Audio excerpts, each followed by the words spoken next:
Assalamualaikum warahmatullahi wabarakatuh. Jumpa lagi dengan saya di kelas kimia analisis. Pada kesempatan kali ini kita akan membicarakan mengenai statistika dalam kimia analisis. Jadi salah satu tool yang penting dalam ilmu kimia analisis adalah penggunaan metode statistika dalam penentuan hasil yang kita nanti dapatkan. Oke, jadi apakah itu statistika? Jadi semua pengukuran harus kita sadari itu mengandung kesalahan acak atau random error.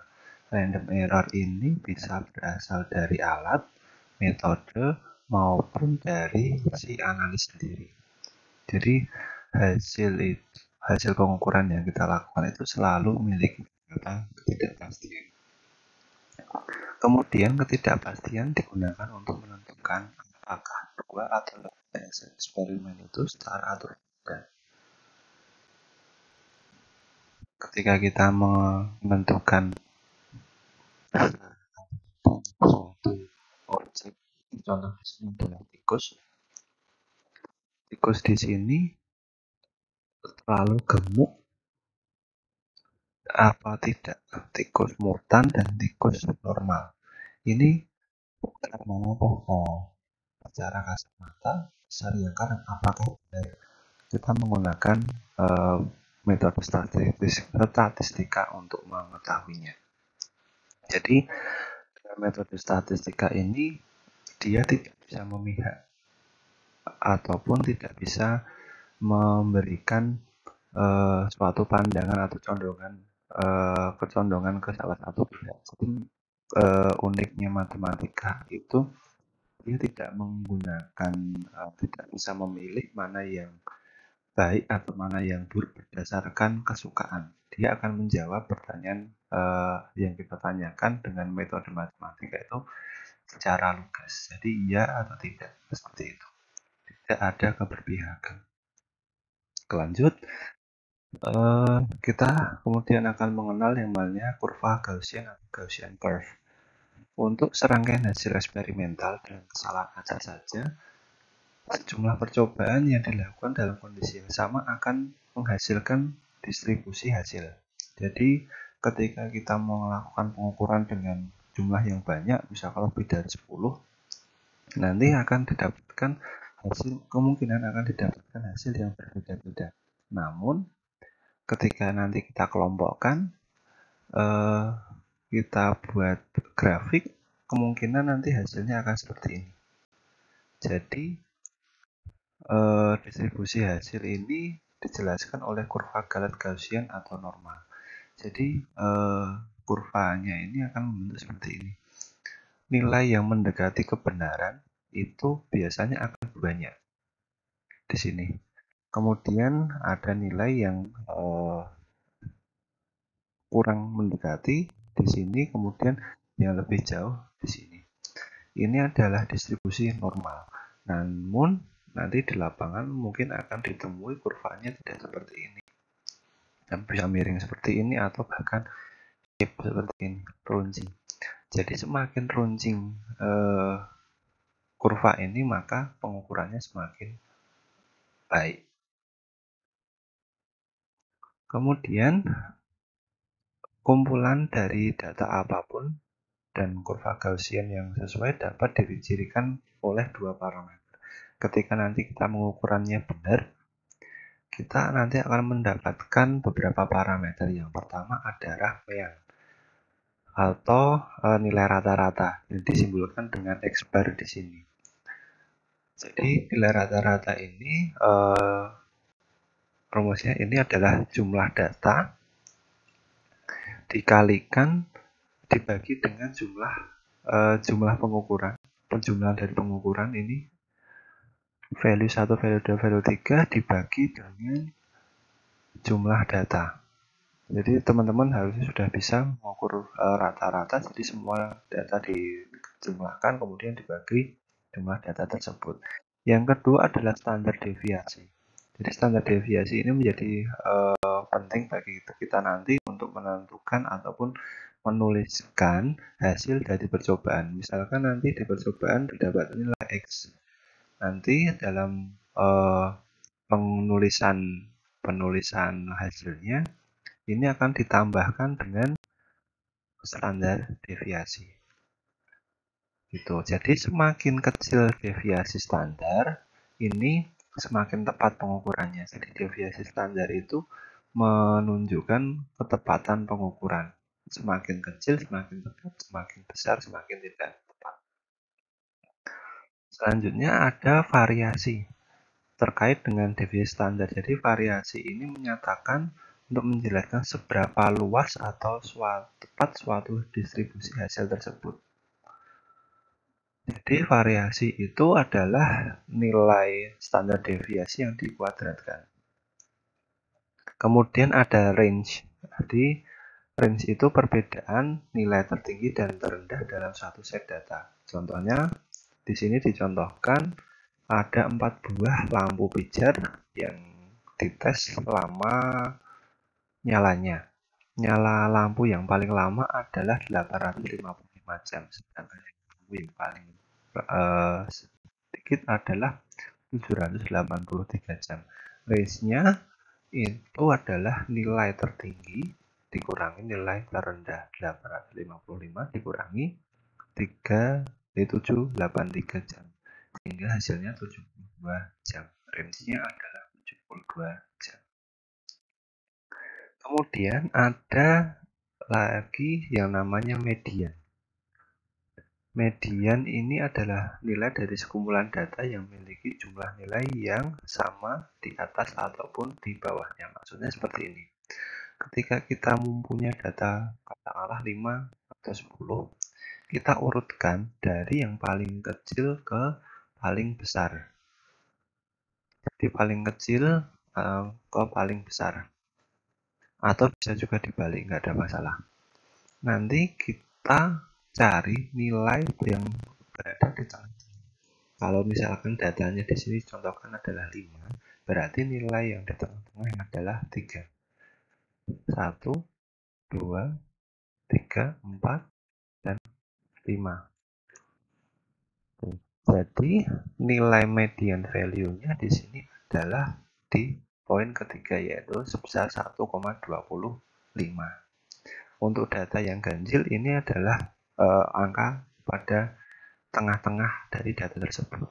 Kalau datanya genap, di sini contohkan adalah 4 data, maka mediannya adalah data yang berada di antara sisi kanan dan sisi kiri, di tengah-tengah sini. Untuk mendapatkan data di sini, karena di sini tidak ada nilainya, adalah hasil penjumlahan antara data sebelah kanannya dan data sebelah kirinya. Jadi 1,23 ditambah 1,25 dibagi 2. Nanti ketemu di sini. Di sini MEA-nya adalah rata-ratanya 1,28 dan medianya 1,24. 1,24 diperoleh dari mana? 1,23 ditambah 1,25 dibagi. Oke. Ingat ya, MEAN itu rata-rata dan median nilai tengah. Kalau MEAN kita tinggal jumlahkan semuanya, kemudian dibagi jumlah data, sedangkan median harus kita urutkan dari yang terkecil ke yang paling besar. Untuk mengurutkannya, kita dapat menggunakan fitur Excel. Kita ranking saja dari nilai yang terendah ke paling kecil. Atau dengan rumusan Excel, kita nanti akan dapat mudah mengetahui atau mendapatkan nilainya. Selanjutnya kita gunakan kurva Gaussian lagi untuk mendapatkan data-data yang nanti kita ingin. Jadi formula dari kurva Gaussian ini adalah Y sama dengan 1/per sigma dikalikan dengan akar 2V dikalikan dengan P yang dipangkatkan dengan X. Ini X dikurangi mu ini adalah MEAN dibagi 2 kali sigma kuadrat. Sigma ini adalah standar deviasi. Jadi nanti nilai dari kurva ini akan seperti ini. Ada di sini, kemudian sampai sini, dan terakhir sampai sini. Seperti itu. Kemudian dengan mengetahui standar deviasi dan min dari serangkaian hasil dan kurva Gaussian yang sesuai, kita dapat menentukan hal-hal berikut. Hasil berikutnya yang jatuh dalam kisaran dapat dihitung dengan persamaan IZ sama dengan X dikurangi mean dibagi dengan standar deviasi. Jadi probabilitas hasil yang jatuh di bagian kurva Gaussian disebut dengan area kurva yang dinormalisasi di bagian tersebut. Jadi ada daerah 1, daerah 2, daerah 3, dan daerah 4 yang dimana probabilitasnya dengan nilai seperti berikut. Oke, jadi probabilitas sebesar 68,3 ini berada di area 1, yaitu dengan nilai X mean dikurangi 1S ataupun ditambah 1S dengan nilai mean plus minus 1S. Jadi sebagian besar pengukuran itu akan menghasilkan sebesar 68,3% pada daerah ini jika pengukurannya benar seperti itu. Kemudian kita dapat menggunakan tabel ini untuk menentukan nilai yang misalkan nanti kita dapatkan. Dari nilai Z ini kita dapat menentukan Z-nya besar berapa dan areanya berapa. Jadi contohnya di sini adalah Z-nya adalah 1,3, area meannya adalah 4,03. Kemudian area infinity-nya dari 1,3 adalah 0,5 dikurangi 4,03. Jadi setengah area totalnya ini adalah setengah area kan 0,5 dikurangi 0,43. 0,43 dari tabel sama dengan 0,097 Z-nya. Oke, lanjut. Ini adalah latihan teman-teman nanti bisa kerjakan. Sebuah blower memiliki mean score 108,6 dan memiliki standar deviasi 7,1. Berapa fraksi blower dengan skor kurang dari 80,2? Nanti dijawab dengan bersamaan ini.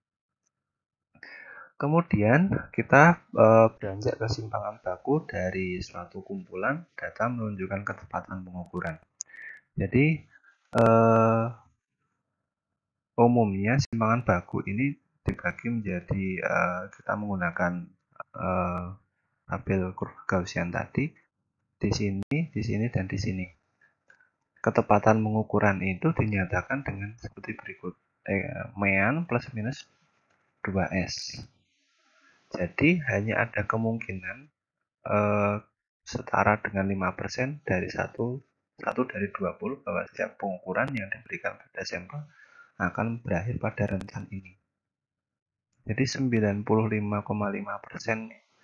pengukuran yang kita lakukan ini adalah harusnya mendekati kebenaran. Jadi pengukuran-pengukuran yang kita lakukan itu kalau benar ya hasilnya akan mendekati kebenaran yang sebenarnya. Kemudian ketepatan hasil rata-rata dinyatakan menggunakan interval kepercayaan. Jadi hubungan antara mean sebenarnya itu disambungkan dengan M dan mean terukur itu X bar diberikan seperti berikut. Mu sama dengan mean plus minus TS per akar N. Ini adalah confidence interval, di mana S adalah standar deviasi, N adalah jumlah pengukuran, T sama dengan T value. T value ini didapatkan dari tabel T. Kemudian degree of freedom-nya adalah N-1. Jadi sebagai catatan, saat jumlah pengukurannya bertambah, interval kepercayaan menjadi lebih kecil. atau mu menjadi lebih tepat. Itulah sebabnya ketika kita melakukan sebuah analisa, disarankan ataupun diwajibkan untuk mengukurnya lebih dari 1 kali. Karena semakin banyak pengukuran itu ketepatannya atau tingkat kepercayaannya menjadi semakin meningkat. Kemudian, ketepatan hasil MEAN dinyatakan menggunakan interval kepercayaan dengan menggunakan UJT. Jadi UJT ini adalah alat statistik yang sering kita gunakan untuk menyatakan interval kepercayaan. Jadi UJT ini kita gunakan tabel T. Jadi teman-teman di statistika akan dijelaskan apa itu tabel T. Jadi pengukurannya dari N-1, degree of freedom-nya N-1. Kenapa N-1? Karena jumlah minimal datanya harus 2. Kalau tidak 2 gimana? Misalkan 1 main 1 ya 0. Tidak bisa digunakan menggunakan tabel T ini. Jadi distribusi probabilitas yang membahas masalah estimasi dari MEAN populasi yang terdistribusi normal ketika ukuran sampelnya itu kecil. Jadi simpangan baku populasi tidak diketahui dan harus diestimasi dari data menggunakan S. Simpangan bakunya harus di sebuah populasi ini harus diestimasi berapa. Kemudian kita dapat menentukan confidence levelnya berapa. Dari 50% sampai 99,9%. Nanti akan dibahas lebih dalam di kuliah statistika. Kemudian ketepatan hasil MEAN atau rata-rata dinyatakan menggunakan interval kepercayaan. Jadi arti confidence interval itu menentukan benar, berarti perlu pengumpulan poin dalam jumlah yang banyak tidak terbatas. Jadi untuk menentukan bahwa itu adalah data yang kita dapatkan itu benar, itu pengukurannya sangat banyak dan itu tidak kita sukai karena menghabiskan waktu dan biaya tentu saja. Kemudian confidence level memberitahu kita bahwa probabilitas kisaran angkanya mengandung nilai MEAN yang benar. Jadi contohnya seperti ini. Ini adalah MEAN yang sebenarnya itu adalah digambarkan dengan garis ini. Sedangkan hasil pengukuran yang tidak berada di daerah MEAN itu berada di luar garis seperti ini. Jadi ketika interval kepercayaan 50%, kisaran angka yang berisi MEAN sebenarnya hanya sebesar 50%. Jadi banyak data ini yang masuk ke dalam angka MEAN itu cuma separuhnya saja. Kemudian untuk kepercayaan 90%, kisaran angka mengandung MEAN yang sebenarnya 90%. Jadi sebagian besar atau 90% data di sini masuk ke dalam daerah ini. Kalau daerah ini, lewat daerah ini. Jadi pengukuran yang benar adalah pengukuran set data dengan MEAN yang berada di daerah tersebut. Ora? Oh. Delete. Ya, delete. Jadi contohnya di sini seperti berikut. Jika kita memiliki skor 116,0, 97,9, 114,2, 106,8, 108,3 dan main skor dari blower sendiri adalah 108,6 dan standar deviasi 7,1, berapa confidence level 90% untuk interval MEAN ini. Jadi nanti teman-teman kerjakan sebagai latihan. Kemudian hal yang penting juga kita pelajari adalah membandingkan dua kumpulan data untuk menentukan apakah dua hasil yang diperoleh dengan metode yang sama secara statistik sama digunakan rumus berikut untuk menentukan T hitung. Oke. T hitung adalah rata-rata data pertama dikurangi rata-rata data kedua dikurangi dengan standar deviasi yang telah ditentukan. Kemudian dikalikan dengan akar pengukuran pertama pengukuran kedua dibagi dengan penjumlahan kedua pengukuran, jumlah pengukuran. Kemudian standar deviasi ditentukan ini pengukurannya sebagai berikut. Jadi hasil pengukuran dikurangi dengan rata-rata pengukuran grup pertama dikuadratkan ditambah ini pengukuran kedua dikurangi rata-rata kedua, ini harusnya 2 ya, bukan sih. Kemudian jumlah data 1 ditambah jumlah data 2 dikurangi 2. Jadi pembandingan dua kumpulan data ini memerlukan standar deviasi yang sama. Standar deviasi yang sama ya diperoleh dari sini. Ingat, standar deviasinya bukan diambil dari data 1 ataupun data 2, tapi diambil dari keduanya dengan rumusan ini. Kemudian kita bandingkan nilai T hitung yang kita dapat dengan nilai T yang ada dalam tabel. Kita tentu saja memilih tingkat kepercayaan yang sesuai dengan keinginan kita. Bisa dari 50 sampai 99,90%. Kemudian degree of freedom-nya, karena ini datanya ada dua set data, N1 plus N2 dikurangi 2. Jadi data minimal adalah 3. Ya, karena di sini degree of freedom-nya dimulai dari 1 dan data pertama, data kedua dikurangi 2 karena datanya adalah 2 set data. Kemudian jika T hitung lebih besar dari nilai T tabel probabilitas, maka kedua hasil tersebut berbeda secara signifikan pada tingkat kepercayaan tertentu. Oke ya, jadi yang tadi nilai-nilai T yang kita hitung itu dibandingkan dengan nilai T yang ada di sini dengan tingkat kepercayaan tertentu, misalkan 95% ataupun 99%. Oke, jadi ketika T yang kita hitung tadi lebih besar, maka dia berbeda secara signifikan. Contohnya di sini, radioaktivitas dari CO2 pada tanaman itu adalah sebesar sekian. Data yang diukur adalah 5. Sedangkan radioaktivitas di daerah kosong atau ruangan kosong adalah sebagai berikut. Ada 4 data dengan rata. Yang pertama, yang di daun adalah rata-rata sekian, yang di ruang kosong adalah rata-rata sekian. Apakah berbeda secara signifikan pada kepercayaan 95%? Yang pertama kita lakukan adalah menentukan standar deviasi yang akan digunakan. Oke, kemudian secara ketemu threshold-nya adalah 5,4, kemudian kita masukkan di rumusan ini T hitung. Kemudian didapatkan nilai sebesar 2,48. Kemudian kita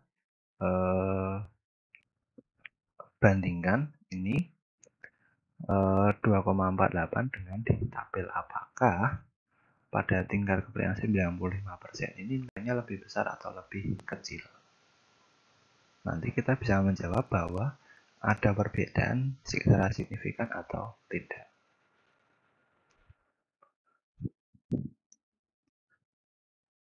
Oke, ini degree of freedom-nya, karena datanya tadi adalah 5 dan 4, kurangi 2 sama dengan 7, tabel T-nya adalah sekian, di 7.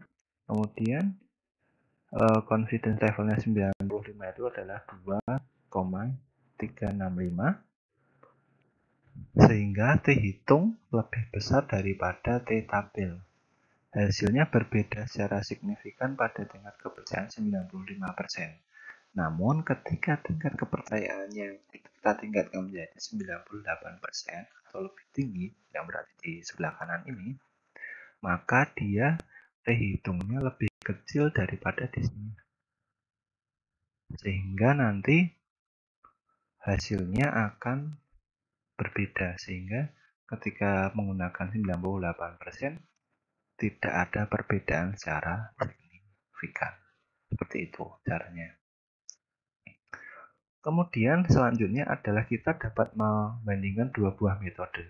Misalnya seperti ini dalam menentukan ataupun penentuan kadar vitamin C dalam suatu sampel, katakanlah jeruk atau buah yang lain.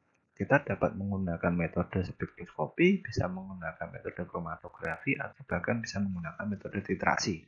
Data yang kita dapatkan nanti kita bandingkan dengan metode ini. Jadi untuk menentukan apakah dua metode dengan sampel yang digunakan adalah sama, digunakan rumus T hitung seperti berikut.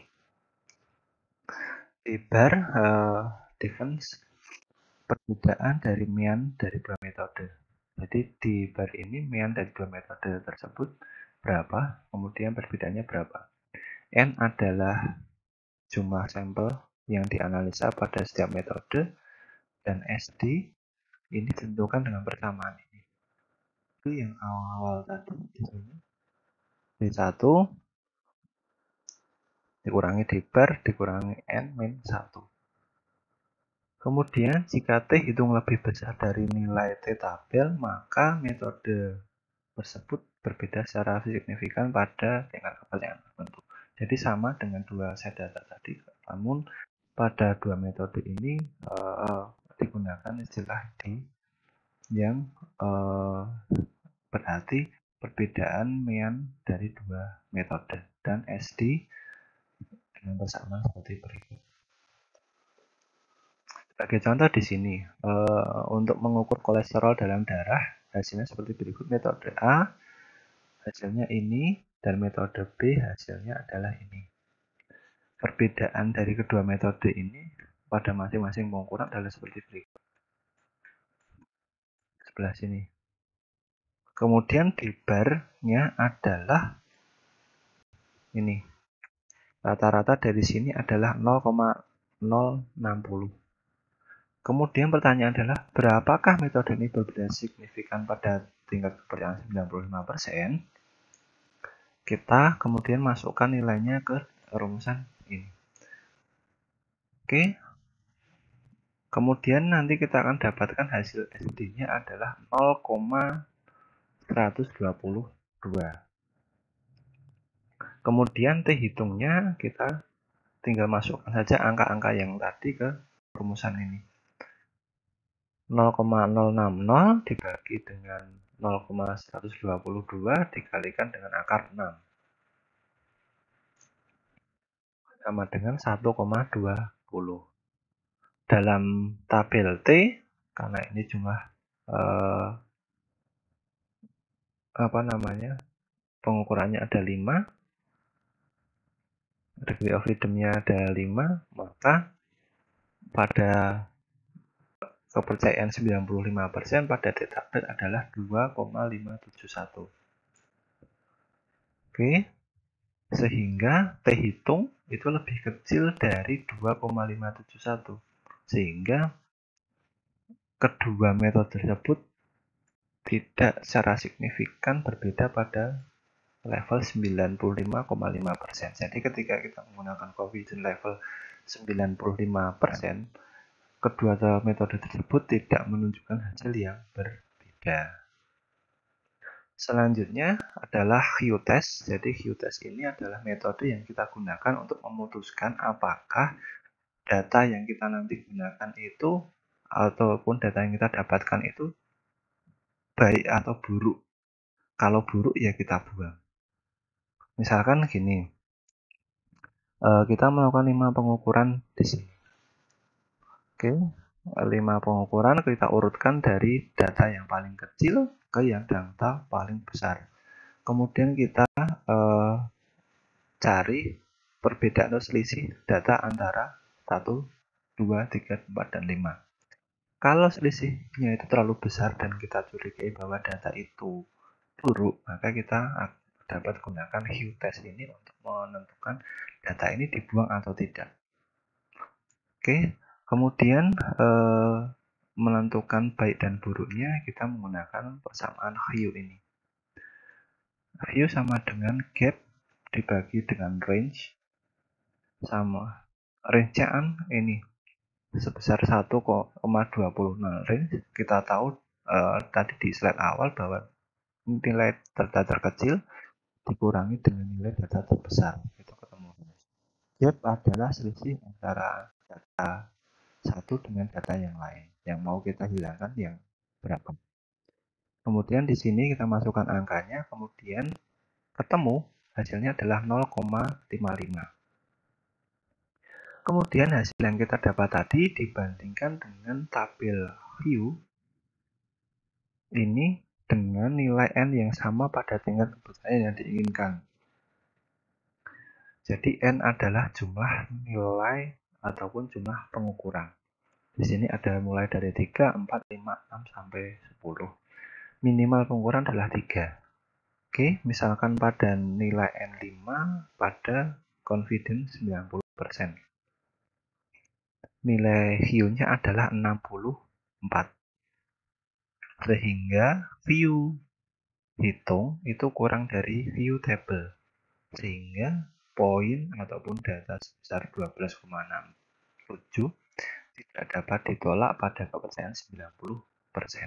Jadi pada kepercayaan 90% data tersebut masih masuk dan tidak dapat dibuang. Dan yang terakhir adalah meskipun view test ini bermanfaat untuk menghilangkan ataupun mereject data yang buruk, namun asumsi ataupun logika kita itu seringkali lebih berguna ataupun lebih insting kita itu lebih tepat dalam penentuan baik atau buruknya. Misalkan kalau kita merasa bahwa ketika kita melakukan pengukuran itu salah, kita akan otomatis merejectnya tanpa harus menentukan dengan view test seperti itu. Oke, di sini ada contoh untuk view test. Jadi pengukurannya adalah sebanyak ini. Jadi kemudian mean-nya adalah sebesar ini dan standar deviasi ini. View test pada confidence level 97,9. Apakah ada data yang harus dibuang atau tidak? Oh, enggak. View test ini pada 97,9 data ini harus dibuang apa tidak? Confidence levelnya terserah. Oke, silahkan